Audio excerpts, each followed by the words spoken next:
Nah, alternatifnya untuk limbah arang kayunya kita olah dijadikan briket untuk kita jual ekspor.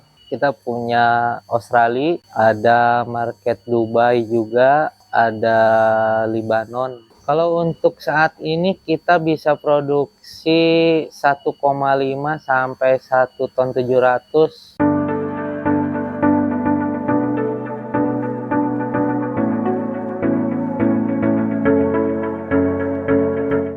Bismillahirrahmanirrahim. Assalamualaikum warahmatullahi wabarakatuh. Perkenalkan, nama saya Oka Saputra. Saya berasal dari Tangerang. Kebetulan di sini saya dipercaya sama Pak Rohmat di CP Rahmat Alam Barakah ini untuk mengelola di pabrik briket, khususnya untuk briket barbecue heksagonal 5x20 yang beralamat di Jalan Gedong Papak, RT 2 RW 1, Desa Pagar Aji, Kecamatan Cilongok, Banyumas. Pada mulanya buat saya sendiri pun arang ini bisa dibilang pekerjaan yang dipandang sebelah mata. Ya karena memang arang ini kotor, terus bisa dibilang ya nggak punya nilai jual. Ternyata setelah saya geluti itu, arang ini untuk permintaan ekspor itu sangat begitu besar, dan sekarang saya mulai menggeluti di dunia arang ini kurang lebih sekitar 8-9 tahun. Pada awalnya sekitar 2014-2015 itu saya ikut sama teman kerja di salah satu perusahaan pengolahan arang. Pada mulanya memang saya nggak tahu apa itu arang, terus jualnya kemana, terus fungsinya untuk apa, dipergunakan untuk apa. Ternyata si arang ini bisa diekspor dan sangat besar permintaan luar itu, karena di beberapa negara ini si arang ini ada yang untuk bakar-bakaran, barbecue, ada untuk sisa juga. Jadi memang marketnya sangat besar. Pada awalnya kalau untuk di dunia arang briket ini, saya memang fokusnya di briket sisa. Apa itu briket sisa? Briket sisa itu adalah briket untuk orang-orang Timur Tengah, Eropa. Dia digunakan untuk hookah, untuk sisa, rokok sisa. Dan memang di sini itu tidak memproduksi untuk briket sisa, hanya briket barbecue. Nah, kebetulan CP Rahmat Alam Barakah ini bergerak di bidang pengolahan arang kayu. Nah, alternatifnya untuk limbah arang kayunya kita olah dijadikan briket untuk kita jual ekspor.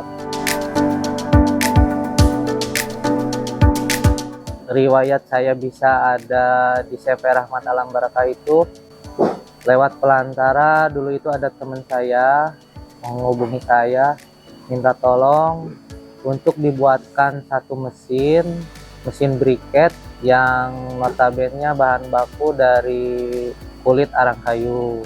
Memang awalnya itu skalanya masih kecil ya, dengan proses pengolahan sekitar 200-300 kilo per hari, dan masya Allah ternyata marketnya sangat besar, dan pihak perusahaan pun berani membangun atau membuat mesin untuk mengupgrade kapasitas. Dan alhamdulillah pada saat ini kita sudah bisa produksi sehari itu 1,5-2 ton.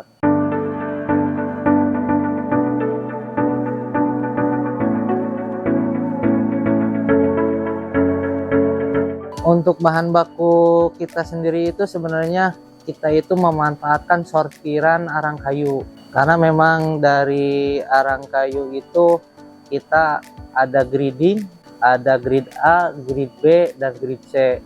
Nah, kebetulan kalau untuk abu dan kulitannya kita pisah. Si kulitan ini yang kita olah jadi briket arang kayu ini yang punya nilai jual ya sangat fantastis lah.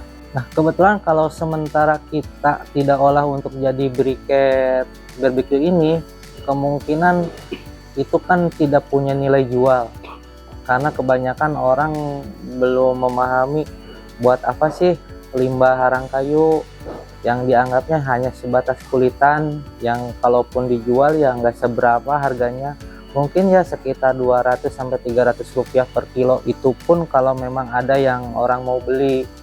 Nah, karena memang dari sinilah kita berinovasi melakukan satu terobosan, karena memang jujur di briquette barbecue ini baru kali ini saya melakukan pembuatan briquette dari bahan baku kulit arang kayu, karena pada umumnya briquette ini kita olah dari arang kelapa.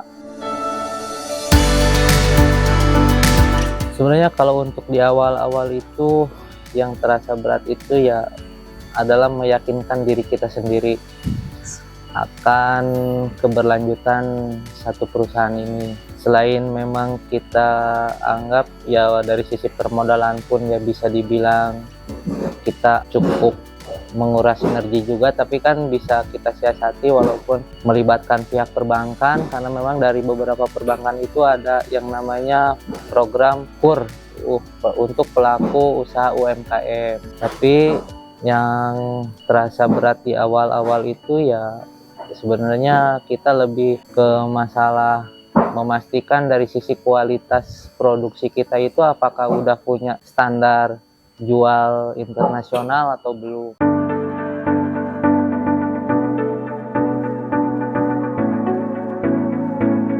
Kalau momen yang paling berat itu kemungkinan dari sisi market ya. Kalau memang kitanya sebelumnya belum mengetahui sasaran market kita itu di mana, ya mungkin kita akan merasa berat karena memang dari sisi perusahaan pun belum ada penjualan.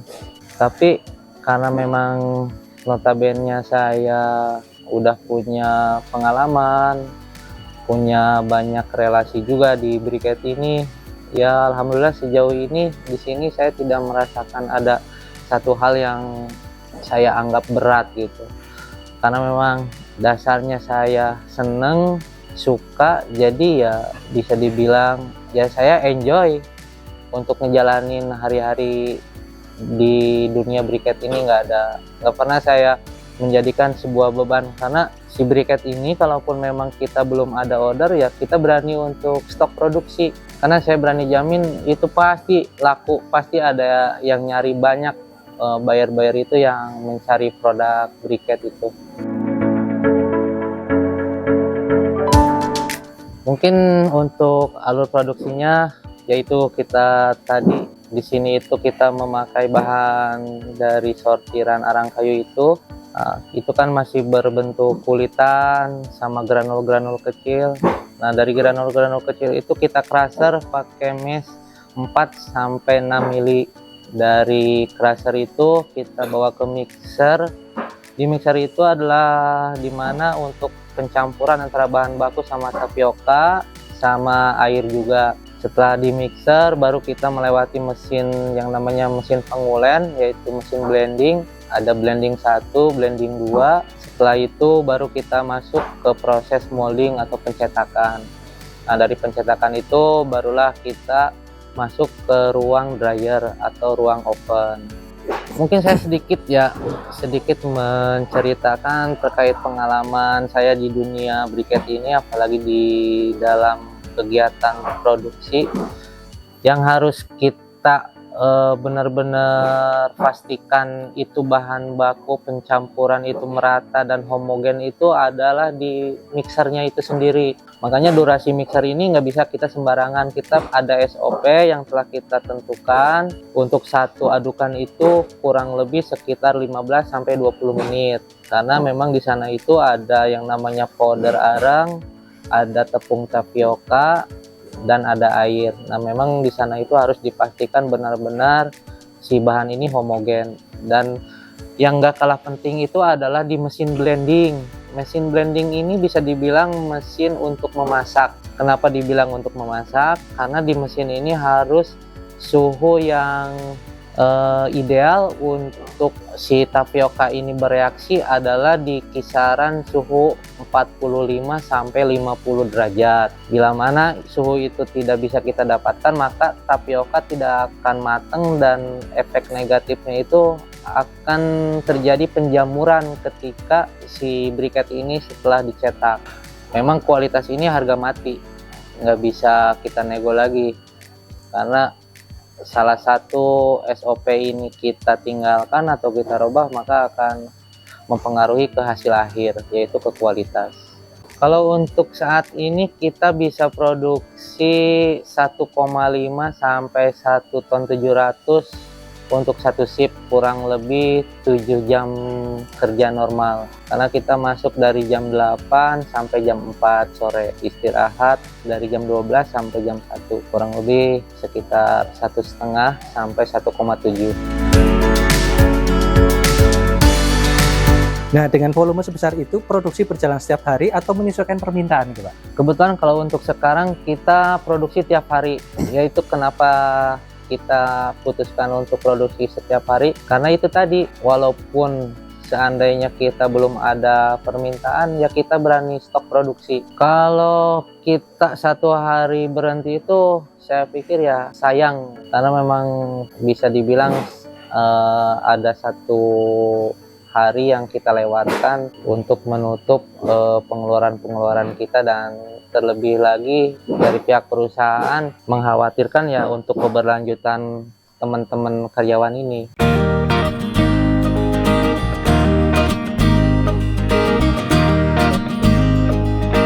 Apa yang membedakan arang briket ini dengan arang biasa, Pak? Baik, kalau arang biasa itu di sini itu kan ada arang kayu, kalau istilah luarnya disebut hardwood charcoal atau arang kayu keras. Jenisnya ada sonokeling, ada halaban, ada kurnis, ada rambutan, dukuh, dan lain sebagainya.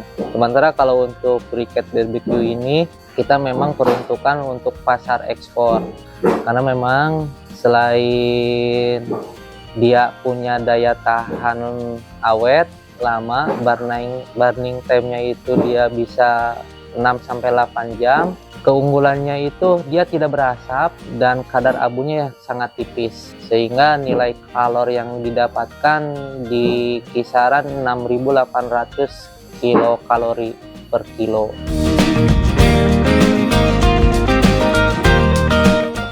Kalau misalkan arang-arang biasa kalau dibikin barbecue itu efeknya ke Itu malah lebih bagus lagi, tapi harganya jauh lebih mahal. Oh gitu. Itu bisa sampai harga $900.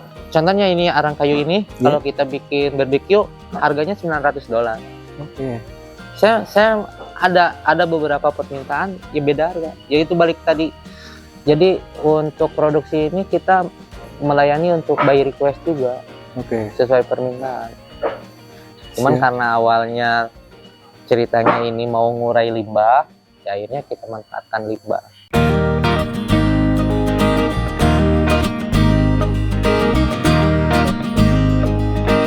Untuk market ekspor itu ada beberapa spesifikasi, cuman secara global itu as konten untuk tipe premium itu 4-6%, moisturnya maksimal 6, as colornya white natural atau white gray, no smell, tidak bau, tidak berasap, nilai kalorinya rata-rata di 6.800 sampai 7.000. Kalau untuk komplainan sejauh ini alhamdulillah dari pihak kita belum pernah, karena dari teknis sebelum kita stuffing itu memang ada pihak surveyor dari badan survei yang punya legalitas, seperti entah itu dari Versurit, entah itu dari Bejorindo ataupun dari Skopindo. Itu ada namanya, kita itu sampling sama panning pada saat kegiatan stuffing. Jadi di dokumen sampel itu kita terbitkan bahwa spesifikasi produk yang dikirimkan itu sudah sesuai sama permintaan buyer. Nggak ada istilahnya datang ke sana komplain, nggak ada. Karena sebelum dikirim itu ada QC lah. Oke, ada quality control dulu ya. Tapi bukan QC dari perusahaan. Dari satu badan legalitas yang punya kewenangan itu. Oke. Versurit, Bejorindo, sama Skopindo. Oke. sebelum ekspor itu.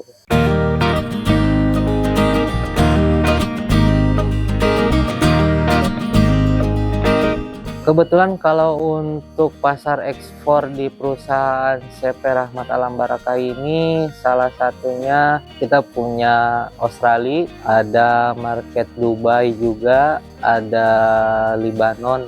Kalau untuk US, kita kemarin baru kirim sampel, masih dalam tahap komunikasi, belum ada orderan masuk ke perusahaan kita. Di sana itu peruntukannya dipakai hampir 80% itu untuk panggangan atau barbekyuan. Ada juga dipakai sebagai penghangat ruangan di kala musim dingin. Cuman di bulan-bulan tertentu permintaan briket barbecue ini sangat tinggi. Biasanya di antara bulan 8 sampai bulan 2. Itu permintaan briket barbecue ini sangat-sangat tinggi. Bahkan sampai perusahaan kita pun over order. Untuk bulan kemarin di bulan November kita ada permintaan 2 kontainer, tapi kita bisa menyelesaikan 1 kontainer karena memang kembali lagi dari mesin produksi juga, kita memang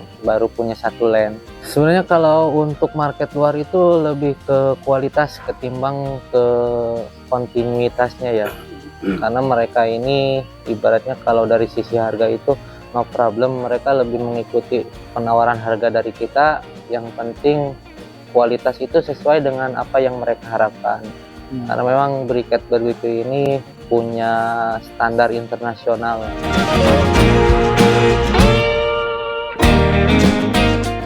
Ya, saya juga bersyukur ya, Mas Rahmat sebagai owner di CP Rahmat Alam Baraka ada inisiatif untuk pengembangan pabrik briket ini, walaupun bisa dibilang masih skalanya skala kecil, tapi sedikit banyak untuk warga sekitar bisa dirasakan dampak positifnya, yaitu adalah adanya penyerapan tenaga kerja juga untuk rekan-rekan kita. Kebetulan di sini saya memberdayakan kurang lebih 6 orang karyawan atau 6 operator, dan itu pun sudah sangat lebih dari cukup. Kalau untuk karyawan kita memang ditekankan memberdayakan dulu warga sekitar dulu kita berdayakan. Kalau untuk next kita ada pengembangan lagi, kalau misalkan warga sekitar sudah kita berdayakan di sini, tidak menutup kemungkinan kita pun ngambil dari warga luar. Mungkin dari sisi dampak positif bekerja di sini itu banyak rekan-rekan yang yang tadinya sumber penghasilannya nggak seberapa, bisa dibilang ya di bawah rata-rata. Contoh misalkan ada salah satu rekan kita yang perharinya cuma dapat 60-70 ribu, tapi alhamdulillah ketika gabung ikut tim kami di sini itu bisa sedikit banyak mendongkrak penghasilannya. Bisa dibilang ya rata-rata 100-120 per hari itu bisa mereka dapatkan. Apalagi kalau memang ada kita itu overtime. Ada overtime itu ya alhamdulillah bisa dibilang ya di atas UMR lah.